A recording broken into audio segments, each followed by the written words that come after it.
ಪ್ರೀತಿಯ ವಿದ್ಯಾರ್ಥಿಗಳೇ, ನಮ್ಮ ಹೆಮ್ಮೆಯ ಕರ್ನಾಟಕ ಅನ್ನುವಂಥ 6ನೇ ತರಗತಿಯ ಒಂದು ಸುಂದರವಾಗಿರ್ತಕ್ಕಂಥ ಸಮಾಜ ವಿಜ್ಞಾನದ ಅಧ್ಯಾಯ. ಇದರಲ್ಲಿ ಪ್ರಮುಖವಾಗಿ ಕರ್ನಾಟಕದ ಚಾರಿತ್ರಿಕ ಹಿನ್ನೆಲೆ, 2000 ವರ್ಷಗಳ ಇತಿಹಾಸವನ್ನು ಹೊಂದಿರತಕ್ಕಂಥ ನಮ್ಮ ಕರ್ನಾಟಕ ರಾಜ್ಯದ ಚಾರಿತ್ರಿಕ ಹಿನ್ನೆಲೆ ಹಾಗೂ ಕರ್ನಾಟಕದ ವಿಭಾಗಗಳು, ಅದೇ ತರನಾಗಿ ಕರ್ನಾಟಕದ ವಿಭಾಗಗಳಲ್ಲಿ ಬೆಂಗಳೂರು ವಿಭಾಗದ ಚಾರಿತ್ರಿಕ ಹಿನ್ನೆಲೆ ಹಾಗೂ ಬೆಂಗಳೂರು ವಿಭಾಗದ ಪ್ರಾಕೃತಿಕ ಸಂಪನ್ಮೂಲಗಳ ಬಗ್ಗೆ ನಮ್ಮ ಶಾಲಾ ವಿದ್ಯಾರ್ಥಿಗಳು ಸಂಕ್ಷಿಪ್ತವಾಗಿರ್ತಕ್ಕಂಥ ಮಾಹಿತಿಯನ್ನು ನೀಡ್ತಾ ಇದ್ದಾರೆ. ಕೇಳಿ. ನಾನು ಕರ್ನಾಟಕದ ಚಾರಿತ್ರಿಕ ಹಿನ್ನೆಲೆ ಹೇಳುತ್ತೇನೆ. ನಮ್ಮ ನಾಡು ಕರ್ನಾಟಕ, ನಮ್ಮ ರಾಜ್ಯಕ್ಕೆ ಸುಮಾರು 2000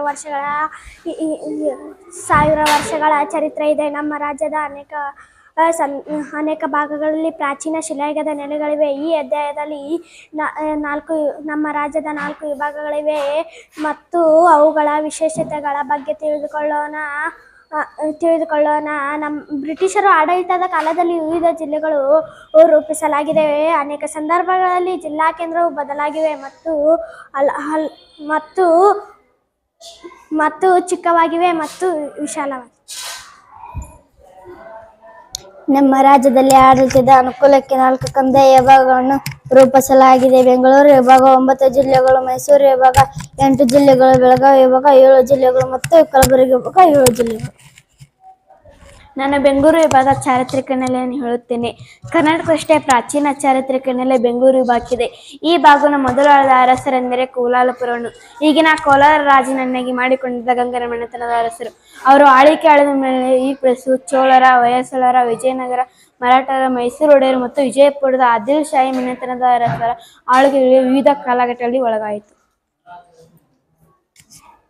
ನಾನು ಬೆಂಗಳೂರು ವಿಭಾಗದ ಪ್ರಾಕೃತಿಕ ಸಂಪನ್ಮೂಲವನ್ನು ಹೇಳುತ್ತೇನೆ. ಪ್ರಕೃತಿಯಿಂದ ದತ್ತವಾದ ಸಂಗತಿಗಳನ್ನು ಪ್ರಾಕೃತಿಕ ಸಂಪನ್ಮೂಲವೆಂದು ಕರೆಯುತ್ತೇವೆ.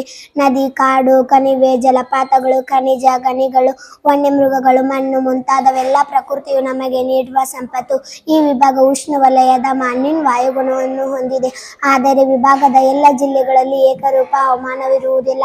ಕೋಲಾರ ಜಿಲ್ಲೆ ಅತಿ ಉಷ್ಣವಲಯಕ್ಕೆ ಸೇರಿದ್ದರೆ ಶಿವಮೊಗ್ಗ ಜಿಲ್ಲೆ ಮಲೆನಾಡು ಪ್ರದೇಶ, ಅತಿ ಹೆಚ್ಚು ಮಳೆ ಬೀಳುವ ಜಿಲ್ಲೆಯ ಪ್ರದೇಶವಾಗಿದೆ. ಆದರೆ ಚಿತ್ರದುರ್ಗ ಅತಿ ಕಡಿಮೆ ಮಳೆ ಬೀಳುವ ಜಿಲ್ಲೆಯಾಗಿದೆ. ಉಳಿದ ಜಿಲ್ಲೆಗಳಾದ ತುಮಕೂರು, ದಾವಣಗೆರೆ, ಬೆಂಗಳೂರು ಗ್ರಾಮಾಂತರ, ರಾಮನಗರ, ಚಿಕ್ಕಬಳ್ಳಾಪುರ ಮುಂತಾದವು ಸಾಧಾರಣ ಮಳೆ ಬೀಳುವ ಜಿಲ್ಲೆಗಳಾಗಿವೆ.